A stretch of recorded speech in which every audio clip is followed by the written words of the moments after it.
ചിരിക്കാൻ കണ്ട നേരം. എപ്പ വന്നാലും ദുർമുഖം, അലവലാതി. കെട്ടിയോൻ ഒരാഴ്ച കഴിഞ്ഞ് വീട്ടിലേക്ക് വന്നിരിക്കുകയല്ലേ, ഒരല്പം റൊമാൻസ് ഒക്കെ വേണ്ടി. കൺട്രി ഇവിടെ ഇപ്പൊ അതിന്റെ കുറവേ ഉള്ളൂ. ഒരാഴ്ച ഞാൻ എങ്ങനെ കഴിഞ്ഞെന്ന് നിങ്ങൾ തിരക്കിയോ? അത് തിരക്കാതിരിക്കുന്നതല്ലേ ഭംഗി. ഒരാഴ്ച മുണ്ട് മുറുക്കി കൊടുത്താ ഞാൻ കഴിഞ്ഞത്. നമ്മുടെ കഷ്ടപ്പാടൊക്കെ തീരും കത്രീനെ.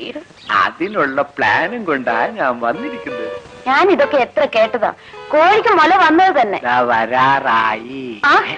ഇതൊക്കെ എന്റെ അപ്പം തന്നതാ. ഇതൊന്നും ഞാൻ തരില്ല. പെണ്ണിന്റെ മുമ്പിൽ താണോ അവൾ തലേ കയറും. 4 കൊടുത്താ ചെരിപ്പെടും. അയ്യോ എന്റെ മാല. നിന്നെ പുലർത്താൻ തന്നെയാടി ഞാനിത് എടുക്കുന്നത്. ഒരു ബിസിനസ് തുടങ്ങണം, അതിന് കൈക്കാശ് വേണം. ഇങ്ങനെ മാറിയുന്നത് എന്നെ കൊല്ലാതെ ഞാനത് തരില്ല. ആർക്ക് വേണോടി നിന്റെ കാപ്പണത്തിന്റെ മാല? ഒരു അഡ്ജസ്റ്റ്മെന്റ്. ബിസിനസ് തുടങ്ങി കഴിഞ്ഞാൽ ഇതിലും വലുതൊന്നും വാങ്ങിച്ചു തരൂ. ഈ ചക്രവാക്കി എത്ര കാലം കൊണ്ട് ഞാൻ കേൾക്കുന്നതാ. ദുഷ്ടൻ. ദുഷ്ടനോ? എന്നെയോ? കേവലം ഈ മാലയ്ക്ക് വേണ്ടി ദുഷ്ടന്? അയ്യോ എന്റെ മാല. അമ്മ മാല. ദുഷ്ടൻ.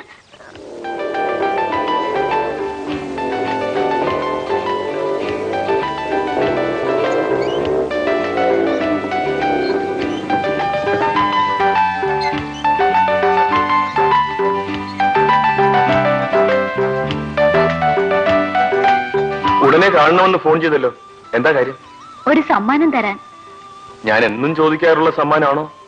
അതെ. ഓ, ഇപ്പോഴെങ്കിലും മനസ്സൊന്നും അലിഞ്ഞല്ലോ. അത് വരട്ടെ, ഈ കള്ളക്കളി എന്റെ അടുത്ത് നടത്തില്ല. പിന്നെന്ത് സമ്മാനം?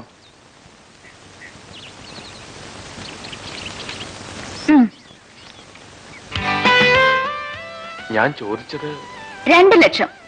അത് തികയില്ല. ഒരു ഫാക്ടറി തുടങ്ങാനല്ലേന്നും പറഞ്ഞ് ചേട്ടൻ തന്നതാ. നിന്റെ ചേട്ടനോടുള്ള കടപ്പാട് അനിയത്തിയോട് തീർത്താ മതി. വിഷ്ണുവിന് സ്വന്തം കാലിൽ നിൽക്കാറായി, ആരെയും ആശ്രയിക്കാതെ. അതായത് ഒരു പുതിയ ജീവിതം തുടങ്ങാമെന്ന്. ഞാൻ റെഡി. ഇരിക്കാൻ പറഞ്ഞ് കിടക്കുന്ന വർഗം. പെണ്ണിനെ ഈ വിധത്തിൽ സൃഷ്ടിച്ച ദൈവത്തിന് പറയണം. ക്ഷമിക്കില്ലേ ഒരു അതിര്? ഇനി അധികം ക്ഷമിക്കണ്ട. ഒരു നാള് കുറിച്ചാ മതി. ഞാൻ ഇന്നേ തയ്യാർ. നീ നിന്റെ ചേട്ടനും പറയുന്ന അടുത്ത നിമിഷം നമ്മുടെ കല്യാണം. എങ്കിൽ നമുക്ക് ചേട്ടനെ കാണാം. ഇപ്പൊ തന്നെ കാണാം. അന്ന് ജ്യോതി പറഞ്ഞ 2 പെൺകുട്ടികളുടെ വിവാഹം ഈ ആഴ്ചയാണ്. തീർച്ചയായും വരണം. ഞാൻ ശ്രമിക്കാം. വന്നില്ലെങ്കിലും വഴക്ക് പറയരുത്. പാവങ്ങൾ അനാഥ കുട്ടികളായി എന്റെ അടുത്ത് വന്നതാണ്.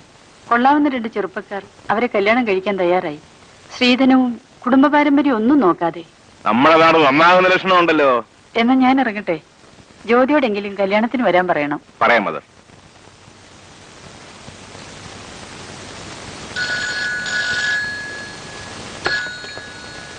ജയൻ ഹിയർ.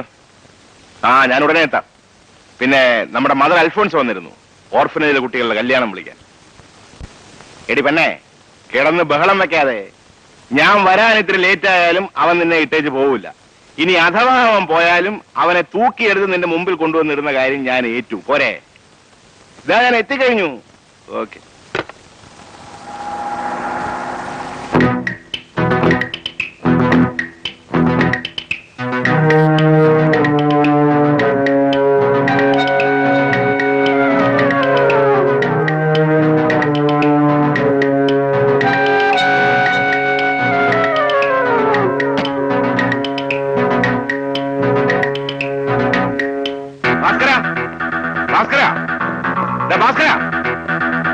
ഭാസ്കരനോടെ പോയി പുറത്തു പോയി സാർ.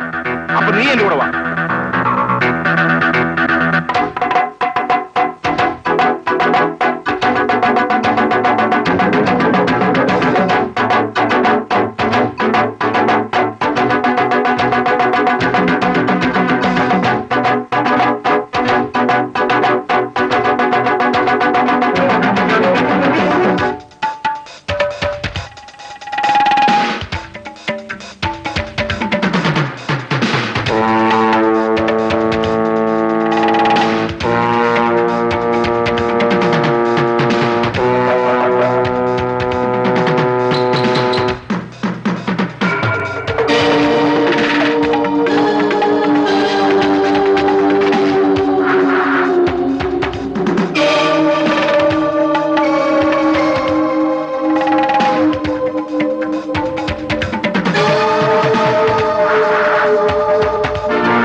നേരെ വീട്ടിലേക്ക്. ശരി സാർ.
എടുക്കുന്നില്ല.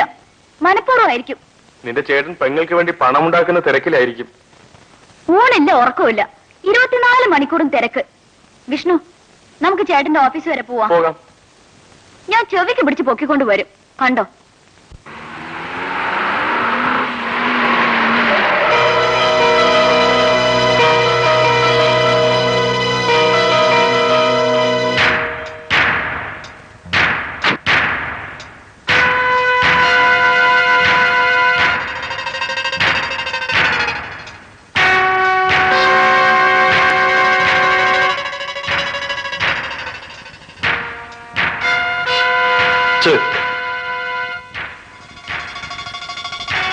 നമ്മുടെ ചതുരംഗ കളിയിൽ കരുക്കൾ നീക്കാൻ നിനക്കിനി കള്ളികളില്ല.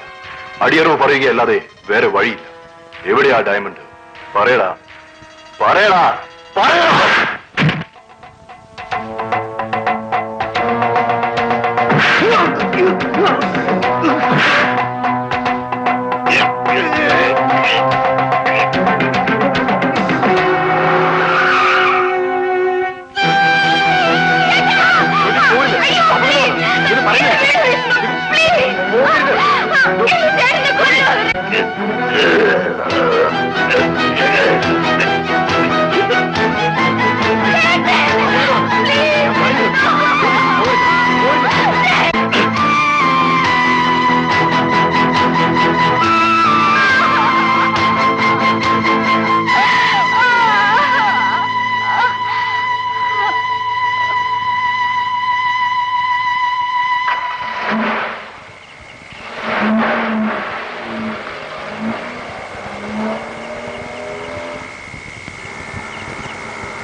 ഒരാളിനെ അറസ്റ്റ് ചെയ്യാൻ നിഷേധിക്കാനാവാത്ത തെളിവുകൾ വേണം.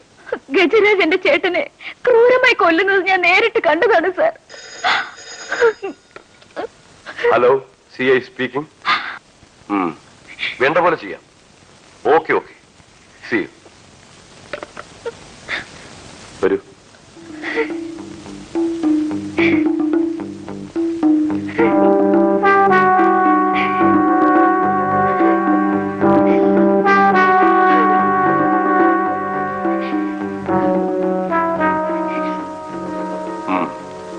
നിങ്ങളുടെ മാത്രം മൊഴിയെ വിശ്വസിച്ച് നടപടിയെടുക്കാൻ നിയമം അനുവദിക്കുന്നില്ല. ആ തെളിവിന് കൊറാബറേഷൻ വേണം. അതായത് ഇനി ഒരു സാക്ഷി ഉണ്ട് സർ. വിശ്വസിക്കാൻ പറ്റുന്ന മാന്യനായ ഒരു വ്യക്തി ആയിരിക്കണം. എന്റെ കൂടെ ഉണ്ടായിരുന്ന വിഷ്ണു, കെമിക്കൽ എഞ്ചിനീയർ. നിങ്ങളുടെ നിയമം പറയുന്ന വിശ്വസിക്കാൻ കൊള്ളാവുന്ന മാന്യനായ വ്യക്തി. ഓഹോ, അയാളും ദൃക്സാക്ഷിയാണല്ലേ? വിഷ്ണുവിനെ വിളിപ്പിക്കാൻ സാർ.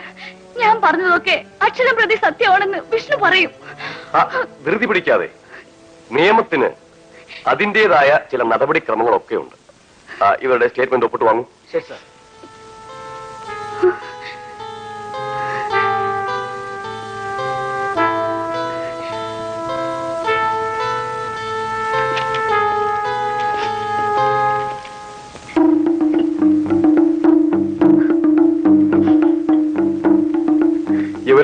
ആ ചെറുപ്പക്കാരനെ ഇങ്ങ് വിളിക്കുക. ശരി സാർ.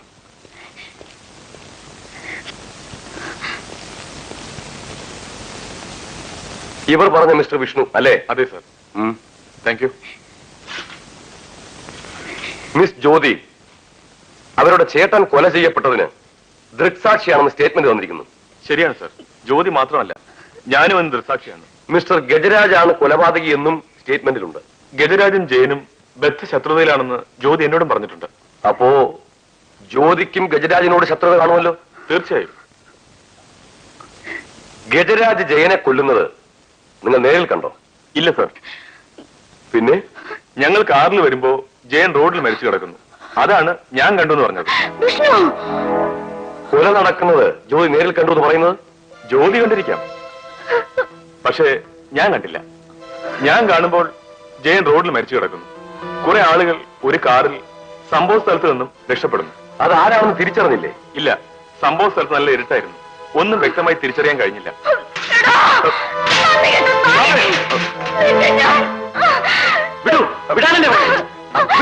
ഇപ്പൊ എനിക്ക് എല്ലാം മനസ്സിലായടാ. നിന്നെ ഈ നിലയിലെത്തിച്ച് എന്റെ ചേട്ടനെതിരെ സമ്മതിക്കാൻ മറക്കാത്തവൻ.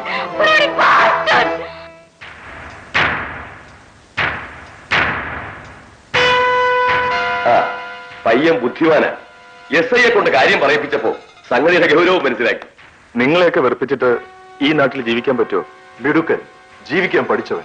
മിടുക്കൻ അല്ലെങ്കിൽ കെമിക്കൽ എഞ്ചിനീയർ ആവുമോ? നീ കെമിക്കൽ എഞ്ചിനീയർ ആണോ? അതെ. ഇപ്പോഴെന്ത് ചെയ്യുന്നു? ഒരു ചെറിയ ഫാക്ടറി ആരംഭിക്കാനുള്ള ശ്രമത്തിലാണ്. എന്തിനു ചെറുതാക്കുന്നു? ഒരു വലിയ ഫാക്ടറി തന്നെ ആരംഭിക്കാം. കോടികൾ സമ്പാദിക്കാവുന്ന ഫാക്ടറി. എന്തു പറയുന്നു? സാർ ആരാണെന്ന് എനിക്കറിയാം. കോടീശ്വരൻ. എനിക്ക് തരുന്ന ഈ സഹായത്തിന് ഞാൻ എന്നും നന്ദിയുള്ളവനായിരിക്കും. Then we are partners. Okay? ആ, വിഷ്ണുവിനെ പരിചയപ്പെടുത്തിയത് ഞാൻ. ഇപ്പൊ നിങ്ങൾ രണ്ടുപേരും ഒന്നായി. ഞാൻ ഔട്ട്. അതെങ്ങനെ? പോലീസിന്റെ ഒത്താശയില്ലാതെ ഇത്തരം ഫാക്ടറികൾ നടത്താനൊക്കുമോ? മൂന്നാമത്തെ പാർട്ട്ണർ മിസ്റ്റർ പ്രഭാകരൻ. എനിക്ക് പാർട്ട്ണർഷിപ്പ് ഒന്നും വേണ്ട. എന്റെ പങ്ക് അപ്പൊ എനിക്ക് കിട്ടിയാൽ മതി. നമ്മുടെ ഫാക്ടറിയുടെ പ്രോഡക്ട്സ് ഹീറോയിനും ബ്രൗൺ ഷുഗറുമാണ്. അതുണ്ടാക്കേണ്ട ഫാക്ടറിക്ക് പോലീസ് പ്രൊട്ടക്ഷൻ ഇല്ലാതെ പറ്റുമോ? അത് വലിയ കോംപ്ലിക്കേറ്റ് പ്രോസസ്സാണ് സാർ. മനസ്സ് വെച്ചാൽ നടക്കാത്ത കാര്യമൊന്നുമില്ല. വിഷ്ണുവിന്റെ ബുദ്ധി, എന്റെ പണം, പ്രഭാകരന്റെ പദവി, ഇനിയെന്ത് വേണം? സന്തോഷത്തിനായി ഒരു സെലിബ്രേഷൻ. Done. ചന്ദ്രൻ,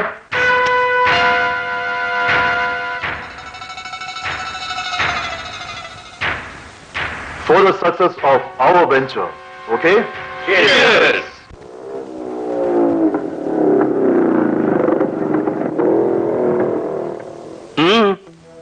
എന്നെ അറിയുമായിരിക്കും. ഓ, ചത്തുപോയ കള്ളക്കടത്തുകാരൻ ജയന്റെ പെങ്ങൾ. അറിയാം. ആ ജയൻ ഒരു നായ വളർത്തിയിരുന്നു. നന്ദി കെട്ട നായെ. അതിനെ അറിയുമോ? ഹോ, തമാശ. എടി, നിന്റെ ചേട്ടൻ എന്നെ സഹായിച്ചിട്ടുണ്ടെങ്കിൽ അത് നിന്നെ എന്റെ തലയിൽ കെട്ടിവെക്കാനായിരുന്നു. ഒരു കെമിക്കൽ എഞ്ചിനീയർ ചുളുവി തട്ടിയെടുക്കാൻ. ഒരു കള്ളക്കടത്തുകാരന്റെ പെങ്ങളെ ചുമന്നുകൊണ്ട് നടക്കാനുള്ള ഗതികേടൊന്നും എനിക്ക് വന്നിട്ടില്ല. തെരുവിൽ കിടന്ന് നായ്ക്കളെ പോലെ തമ്മിൽ തല്ലിച്ചത്ത ഒരുവന് വേണ്ടി കോടതി കയറാനും സാക്ഷി പറയാനും എനിക്ക് നേരമില്ല. ഞാനിന്ന് ആരാണെന്ന് അറിയാമോ? ലക്ഷങ്ങളുടെ അധിപൻ, ഒരു വലിയ ഫാക്ടറിയുടെ ഉടമ. നിന്റെ നേഴിന് പോലും എന്റെ മുന്നിൽ നിൽക്കാനുള്ള യോഗ്യതയില്ല. പഴയ ബന്ധം സ്ഥാപിക്കാൻ ഇനി ഇങ്ങോട്ട് വരണ്ട. മനസ്സിലായോ? ബൈ.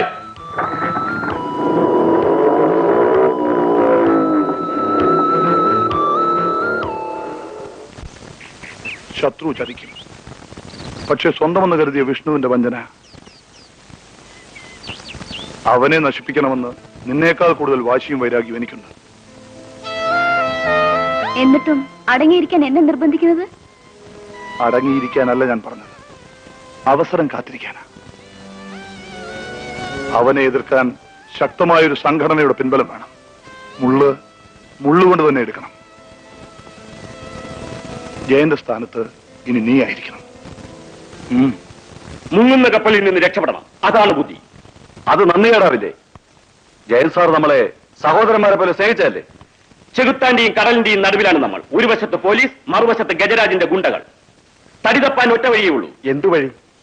പോലീസിന് കീഴടങ്ങിയാൽ ചെയ്ത കുറ്റത്തിന് കമ്പിയെണ്ണും. ഗജരാജിന്റെ കൂടെ കൂടുകയല്ലാതെ മറ്റൊരു വഴിയുമില്ല. ആ നന്ദി കേടിന് ഞാനില്ല. നീ പോടാ. ഒരു അടി പോലും താങ്ങാൻ ഹെൽപ്പില്ലാത്ത പീക്കിരി പെണ്ണിന്റെ കൂടെ പോ.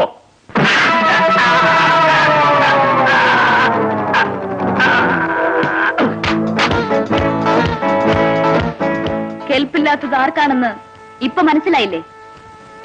ചേട്ടനില്ലാത്ത കുറവ് ഞാൻ നികത്തും. അത് വിശ്വാസമുള്ളവർക്ക് മാത്രം എന്റെ കൂടെ നിൽക്കാം, അല്ലാത്തവർക്ക് പോകാം. ഒരു തീരുമാനം എടുക്കേണ്ടത് നിങ്ങളാണ്. ജയൻ സാറ് ഞങ്ങൾക്ക് ദൈവമായിരുന്നു. എന്ത് കഷ്ടപ്പാടുകൾ സഹിച്ചാലും ഞങ്ങൾ ഇവിടെ തന്നെ ഉണ്ടാവും. ഞങ്ങൾ എങ്ങും പോകുന്നില്ല.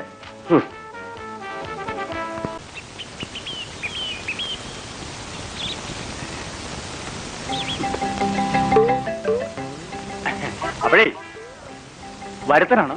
അല്ല, പോക്കൻ. അല്ല, ഇവിടെയെങ്കിലും കണ്ടിട്ടില്ല. അതുകൊണ്ടല്ലോ പോക്കനാണെന്ന് പറഞ്ഞത്. വഴിപോക്കൻ. ഇവിടെ വന്നത് ബിസിനസ്. എന്ത് ബിസിനസ് ആണാവോ? കൊടുക്കൽ വാങ്ങാൻ. ഓഹോ,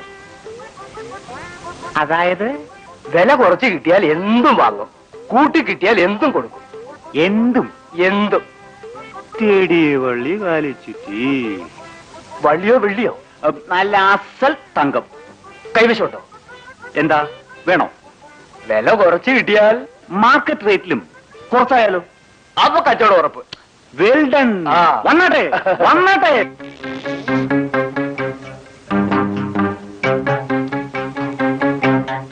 നല്ല പത്തരമാറ്റ് തങ്കം, മെക്കനാസ് ഗോൾഡ്. അതുകൊണ്ടല്ലേ ആശാൻ വില കുറച്ച് തരുന്നത്. സാറിന്റെ ഒരു ഭാഗ്യം.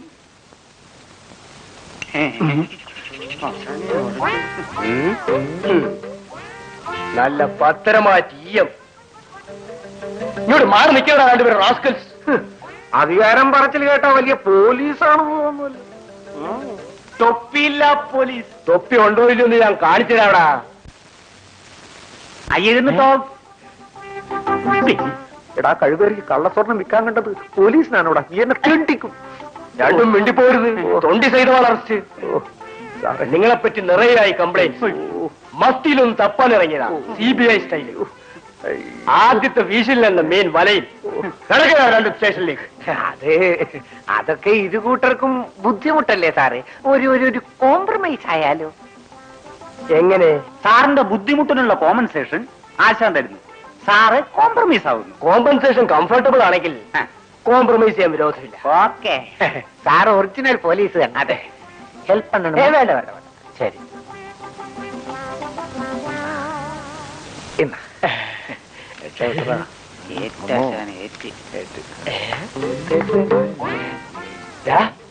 കൈക്കൂലി കൊടുക്കാൻ കള്ളനോട്ടോ? ഇത് റിസർവ് ബേബി ഓഫ് ഇന്ത്യ ആണല്ലോടാ. അത് പ്രിന്റിംഗ് മിസ്റ്റേക്ക് ആണ് സാറേ. എന്റെ പൊണ്ണ് സാറേ, ആശാന്റെ കഴുത്തിൽ സ്വർണ്ണമാരെടുത്തോ?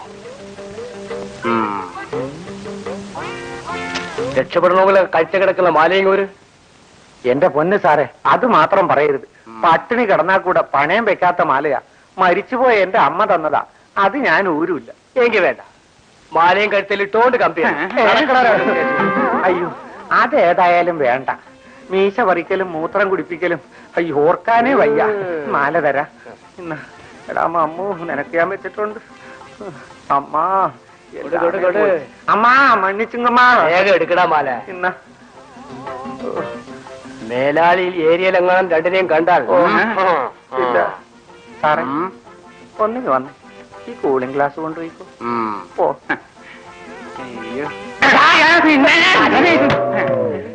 എടാ ഗുരുദ്രോഹി, കൂടെ ഇരുന്ന് കുഴി തോണ്ടുന്ന തെണ്ടി, എന്റെ കഴുത്തിൽ മാലയുണ്ടെന്ന് നീ എന്തിനാണ് അവനോട് പറഞ്ഞു? ആശാന്റെ മാല പോയി പോട്ടാശാന് ശിക്ഷന് ജയിലിൽ കയറുന്നതായല്ലോ. എന്നാ ജയിൽ എന്താണെന്ന് ഇപ്പൊ നിനക്ക് ഞാൻ കാണിച്ചു തരാം. അയ്യോ, നിന്റെ മീശ ഞാൻ പറയും. മീശ ഇല്ലല്ല. എന്നാ മൂത്രം. അയ്യോ.